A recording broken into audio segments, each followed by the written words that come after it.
G'day, how you doing? Before I speak, as always, I must pay my respects to my elders of the past, and that goes back over 60 millennia. I stand here with 9 generations standing beside me and with me. And I guess for me, it's always been an opportunity to be gifted amazing knowledge, not only from my people, but from so many other cultures that we have here today. I'd also like to pay my respects to the Governor. Unfortunately, I'd like to apologise. I missed your treaty morning tea as a Treaty Assembly member. So thank you. And all the dignitaries here tonight. Special mention for Sally Catt, my ex-colleague. Welcome. Welcome to you all this evening. I stand before you as a proud First Peoples man from this country. Over 2,500 tribes and over 700 languages. No story of migration, this amazing story of creation. I spent my lifetime learning about who I am, where I come from. And more importantly is passing that knowledge on to those that I meet, no matter who they are. We always welcome visitors. We live in such a multicultural society today. Over 300 nationalities in this country. Born and bred from Shepparton, my family was the last family to move off the riverbank.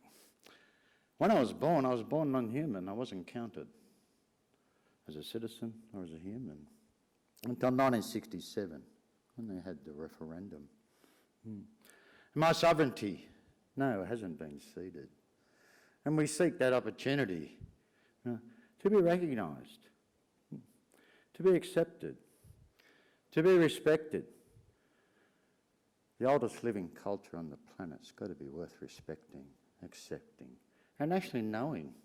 And my journey has been that.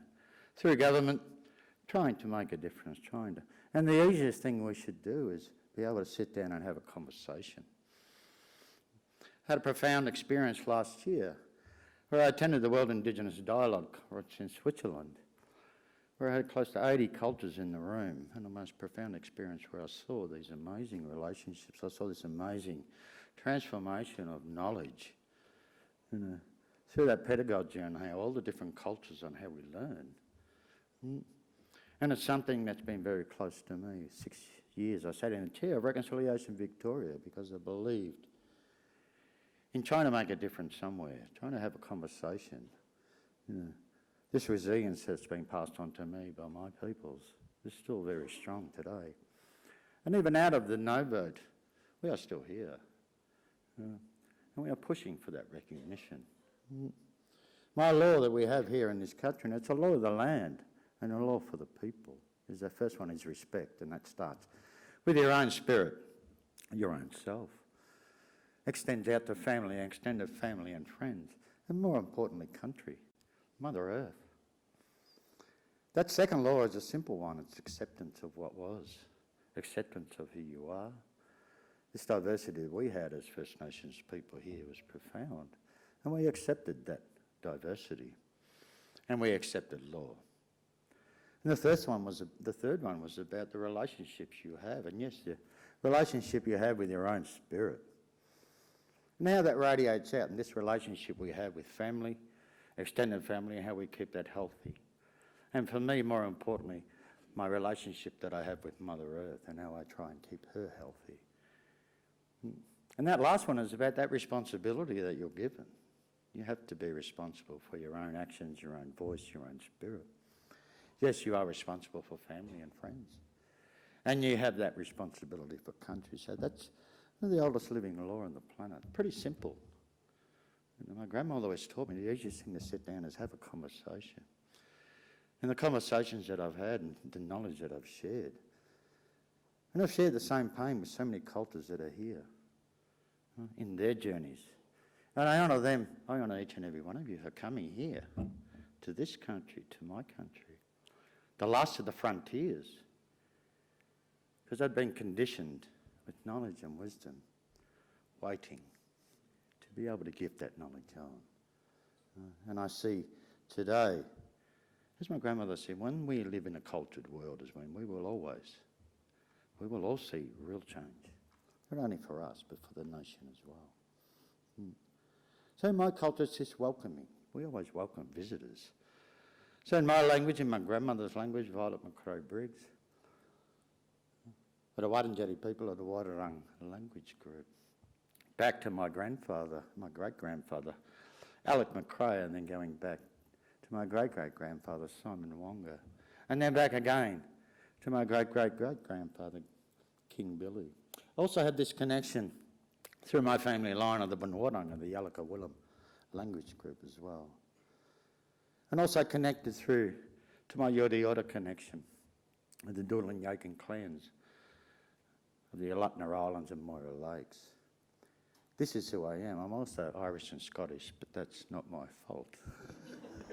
But I honour that as well. It's the blood that flows from my veins. I even have Punjabi blood that also flows from my veins, so we are all multicultural. So I just want to share with you that, you know, we are in testing times globally, and that I have a beautiful opportunity. I was invited by King Peter Mbongo of Kenya to attend the 50th coronation of all the kings of Africa.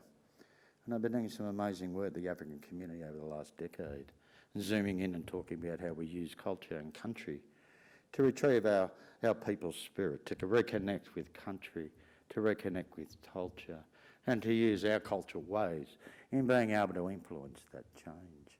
So I'm hoping to go. I'm actually looking for sponsorship. Any CFOs in the room? Just kidding. So look, welcome to this evening, and yeah, it's my first time at this amazing event, and I've had a look at, I guess, the organisation and what you do, and you know, it's amazing how you support, no matter who they are and where they come from, and that's the same with my peoples and my cultural responsibility to support whoever is on my country, no matter who you are and where you come from, and that you are allowed to be who you are, you are allowed to practice your cultural values and morals. We should be allowed to do that, because that's that pedagogy and how we learn off each other. We share so many similarities in our language, in our morals, our values, how we value our elders, how we value our children, and how we value the future of our peoples. So thanks for the opportunity to come along this evening and welcome you. And I guess there's a welcome. I've also brought my yiraki, or the didgeridoo. And I say it's the closest thing that I can give non-Indigenous people. This feeling that Mother Earth has. So when I step on country, I feel this warmth come up the feminine side of my body, the left side, and it's like a grandmother's hug. It's gone, oh, I'm home, I'm safe, I belong. And then I feel it drain this worry off my spirit. You should try it. It really works. This oldest ancient country that we have, 10 times older than the pyramids, here over 40,000 years before they built Stonehenge, can give you what it gives me and my peoples. And if you sit outdoors long enough, it helps rejuvenate your immune system. And I guess the whole thing about my work and taking people out on country is that you get to actually feel this energy. So this is the closest thing I can give you. So now, I'm going to tickle your spirit.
These classes are the hardest instrument in the world to play, so I'm doing sort of 6 things at the same time.